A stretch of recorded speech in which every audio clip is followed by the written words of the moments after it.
flood insurance and flood zone AE, look, costs can skyrocket. It could destroy your mortgage, almost like it did mine. And that's why in today's video, we're discussing costs when it comes to flood zone AE. So let's get started.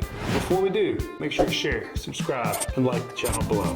Hi, I'm Chris with the Flood Insurance Guru. Today, we're talking about what are your real costs in flood zone AE and what you can expect. Look, more than a decade ago, I bought a house in flood zone AE. I was told my premiums were going to be $300. They ended up being $3,000. Almost lost the house. And it's why I've been helping homeowners like yourself for the last decade. So I'm here with my content manager, Jacob, today, and we're actually going through questions we get asked every day on our website, over the phone, through email. We're going to answer those questions real quick here for you in this short video. So Jacob, what's question number one? So Chris, can you break down some of the differences in pricing in NFIP and private and flood zone AE? Yeah, so in order to truly understand pricing between the National Flood Insurance Program and private flood insurance, we've got to understand how flood insurance rates are built. Look, historically, the National Flood Insurance Program used flood zone AE to determine the majority of its rate. It would use a very old school table looking at elevation, some would call it the lowest adjacent grade, all these different factors that made a very complicated process. Now, is it simple today? No, it's not. It's still not simple. We're talking about the government here. However, flood zones don't even use for your rates anymore. Instead, really what's used with the National Flood Insurance Program are going to be things like distance to water, the type of flooding, flooding frequency, replacement cost of a property, elevation of a property, all these different factors. On private, they're using a lot of these factors as well. Then they also use their own flood risk score modeling system. That's why you may get one rate for the National Flood Insurance Program that's really high and one from a private flood insurance company that may be really low. Maybe a private flood insurance company has more up-to-date information. And looking at this though, and helping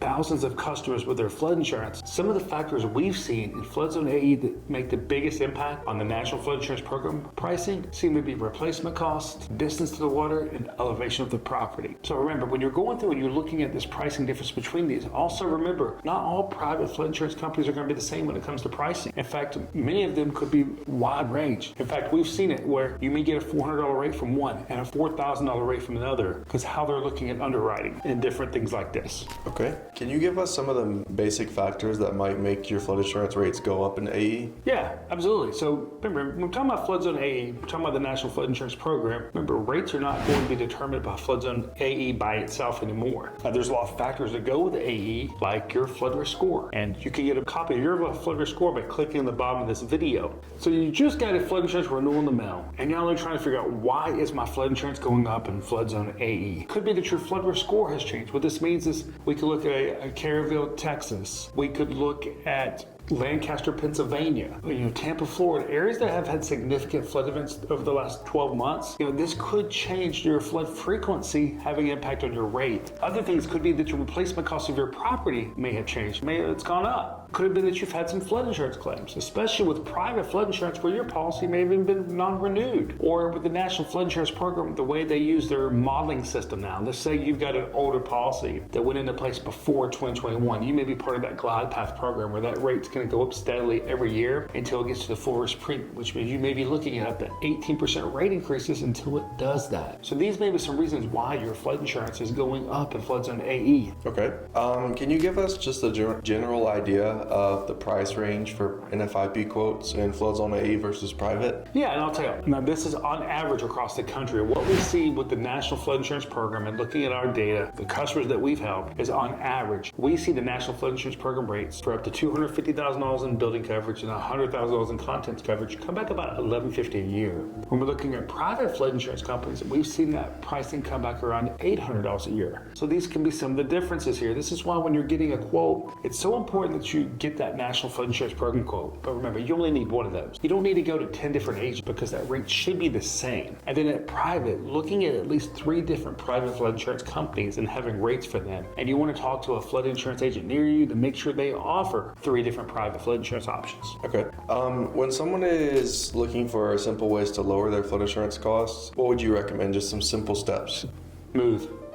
I'm kidding there. But seriously, how do you lower your costs? I mean, that was a question I had more than a decade ago, is what can I actually control? So many things are out of our control, but one of the things that is in our control is making sure we have the right replacement cost on our property. What this means is working with your insurance agent to go through and make sure that the replacement cost estimator you're using to determine the actual cost to rebuild your property is accurate. Potentially, raising machinery could help lower your rates. Putting things like flood vents in. All these types of things kind of come into risk puzzles, I like to call it. They make up different pieces, and these things can help when it comes to lowering your costs. Now, one thing that we see that doesn't make a big of a difference are deductibles. You see, historically on home insurance, people would raise their deductibles to save a lot of money. They may go from $1,000 to $2,500. However, when it comes to flood insurance, on average, when we see someone go from $1,000 to a $5,000 deductible, we're seeing them save less than $50 a year. Wow. Okay. When someone's considering their return on investment when it comes to flood mitigation, some of the steps you were mentioning earlier, what are some upgrades they can look to do that won't break the bank? So one of the things that typically breaks the bank, but can still be the best thing, is raising your property. But blowing up a slab, as you said, can be very expensive. So what can I actually do that is reasonable that's going to save me money? Well, potentially could be putting in flood vents. Look, flood vents are not maybe used the way they were before in flood insurance rates, but having flood vents could still significantly lower your flood risk, because when water comes into a building, let's just say it's a crawl space, and you have flood vents. When the water comes in, it comes in through a vent, and it can filter back out through another vent. If you didn't have those vents, that water could surround that foundation now, causing hydraulic pressure. This pressure builds up, causing the foundation to eventually crumble, potentially causing the whole building to come down. So this could significantly save you in the long term. Some other things you could potentially do, and looking at mitigation, and while it's not used in rates, is you could use flood barriers, wet proofing and dry proofing, and understanding some of the differences here. While these may not be a big impact on rates, they could significantly save you when it comes to having to pay out that flood claim or having to pay a large deductible if you have one. So staying on the return of investment topic, when we're looking at an elevation certificate, do you think it's worth it to go out and spend the money to acquire that in order to lower your premiums? And looking at this, what we have to look at is how the National Flood Insurance Program, or FEMA, now uses their own data. That historically, the most accurate way was to get an elevation certificate, but they do use some third-party data now. They get much closer than they used to. Same thing with private companies. So on average, we see that when someone goes and get an elevation certificate, that probably 25-30% of the time, it is still saving them money. Now, the good news is that with someone like a National Flood Insurance Program, if you took out a policy and you didn't get an elevation certificate until about 6 months later, they could still backdate that and prorate that premium for you. Most private companies probably are not going to do this. But just remember, just because you set up the policy, it's not too late to get that elevation certificate and potentially save money there. Okay. Going back a little bit to the idea of the deductibles. So if someone is not happy with the deductible they have in their current policy, or they're looking to lower it perhaps, can you give us some insight into what steps they could take? Yeah. So when looking at your deductibles, like flood insurance works completely different than probably any other insurance product. Let's just take a look at home insurance, for example. Historically in home insurance, you would have a traditional deductible, and you may have what some call a storm or named peril deductible. This means you may have a separate wind deductible and a separate traditional deductible. Now, that traditional deductible is going to cover all kinds of different perils. It means you're not typically going to have a different deductible for contents coverage than you would building coverage. However, in flood, you've got a building coverage deductible, you've got a contents coverage deductible. If you have a private policy that has additional living expense, you may have a deductible there. So realistically, you potentially could have 3 different deductibles here. This means if you choose a $5,000 deductible, potentially you may have a $15,000 deductible. And come claims time, that could be a shock for you. In fact, this is one of the things we see most agents not explaining to customers properly, is that you have a deductible for each one of those coverage. Even though many times it's written right there on the policy, we're not paying attention and we just don't show or explain it the right way. So remember that when picking these deductibles, whatever deductible you pick, whether it's $1,000 or $5,000, you're going to have one for each coverage. And raising that, you want to offset the risk versus the reward. How much risk am I willing to take to save a few dollars a year? Okay.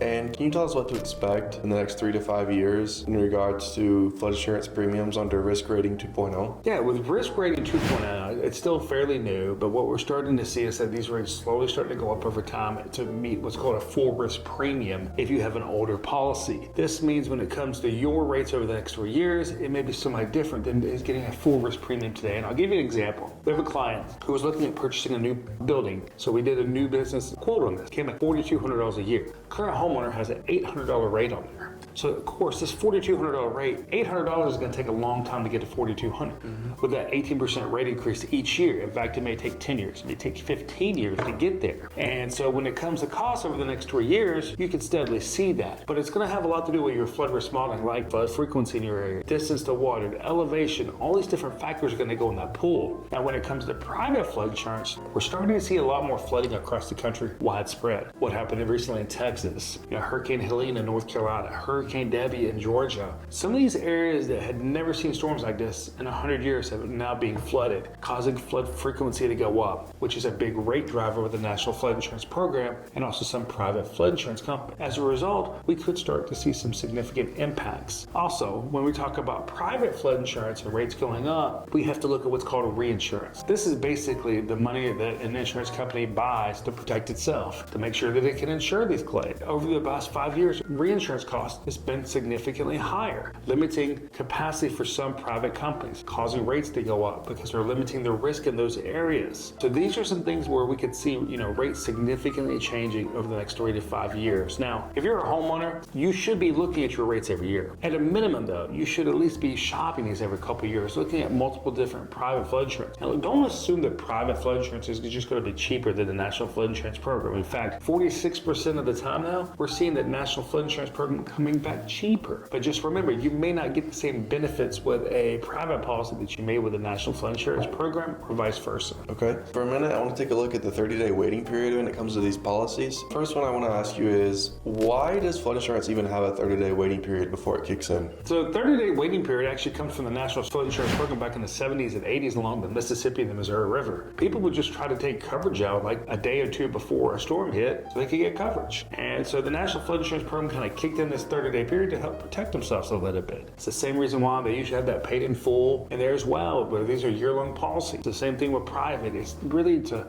people don't wait till the last second to buy right before a storm so they only have it. Really, it's the only way insurance companies could stay in business by paying out these claims. Now, it's important to understand this 30-day wait today typically only applies to the National Flood Insurance Program. On private, the average wait period ranges from 3 days to 15 days. But remember, if you've got a loan closing coming up that involves an actual loan transaction, there's typically not a wait period. With the National Flood Insurance Program, if your flood zone has recently changed, it's called a newly mapped rate. This may only be a 1-day wait period. So remember, the 30-day wait period typically only applies to those standard situations, not the ones I just discussed. Okay. Let's say someone had no idea that that was the case. They have a storm coming, they're panicking, they need to get a flood policy. Is there anything they can do to offset that? Really, maybe some mitigation at that point might be about all they can do until that storm passes. Private companies will put in moratoriums usually. This means is they put a freeze on doing business in those areas until those storms pass. While the National Flood Insurance Program doesn't typically do these moratoriums, this is why they have that wait period. Now, what about people who have a storm coming and have a loan closing coming up, though? What do you do here? Well, the National Flood Insurance Program, you can still get that coverage with no wait period. However, a lot of those private companies are going to put moratoriums in place where you may not be able to close on your house until after that storm passes if you're electing to go with private flood insurance. Okay, let's back up a little bit here. Let's say the storm is not necessarily about to arrive and it's hurricane season. Mm-hmm. Are there restrictions on when I can take out a policy in that type of scenario? No, there's no restrictions. The only restrictions might be here with moratoriums when it comes to private companies. Maybe they're just not doing business in those certain areas. Maybe it's a higher risk area. Maybe they're in what's called a coastal barrier protected area, which means that it's very limited. The National Flood Insurance Program doesn't offer coverage there for most of the part. Most private companies don't do business there. So people think you can't get flood insurance during hurricane season, but you absolutely can. We help hundreds of people every year protect their properties during hurricane season. Okay, now I want to move over to basement coverage a little bit. If your basement floods, will that flood insurance cover everything you had inside of it? Sadly, it won't, Jacob. And I'll tell you, we deal a lot with homeowners in this, and they don't find this out until after the claim, sadly. And that's when it comes to basements. Remember, we're talking about basements, but maybe defining these a little bit differently with the National Flood Insurance Program and private. Remember, the National Flood Insurance Program is going to define a basement as all 4 grades below ground, but it may only be by an inch. Could be a sunken room. But in these places, they're typically only covering what makes the building safe. We're talking about circuit breakers, staircases, a water heater. You may even be able to get contents coverage for a fridge, fridge or a freezer, but that's really it with the National Flood Insurance Program. With private, what we are seeing by working with a lot of private companies, they will provide some contents coverage, usually up to about $10,000 or $20,000, but it's still very limited there. And in New York and New Jersey, after the recent flooding, a lot of these people had put $100,000, $200,000 in a fish in their basement, thinking they were going to have coverage, but unfortunately, it was not properly explained when setting up the policy, setting these people up for failure come claims time. So remember this: if you're a homeowner and you've got something in your basement that's really important, you may want to move to the higher ground. And actually, your flood insurance could pay for a portion of that reimbursement up to $1,000 to move this property to the high ground, covering things like labor and things like that. Okay. And then finally, on the basement coverage, can you give us a little bit of insight into why these finished basements aren't fully covered? Yeah, the reason these basements aren't fully covered is because they're below ground. So where's the first place the water ends up? Usually below ground. And so that's the reason why they want things above ground. The purpose of flood insurance is not to cover groundwater, it's to cover surface water. And so these basements, when this water comes in here, it's usually coming from around the ground, around the spaces. But when you're on the first floor, it's usually water coming in from like rainwater or rushing water from a river or creek that comes pushing in that building. And that's the reason why. I hope that these questions that we talked about today when it comes to flood zone AE and flood insurance costs have answered your questions. But look, I understand we may have not answered every question you might have. And that's why down below you can reach out to us. We're here to answer these questions for you. It's why we've also got our Flood Learning Center that you can find on our website, or other videos also right here on our YouTube channel. I'm Chris with the Flood Insurance Guru, and I want to say thank you for watching today's video. Remember, everybody's in a flood zone. It's just a matter of how fast it takes water to get to you.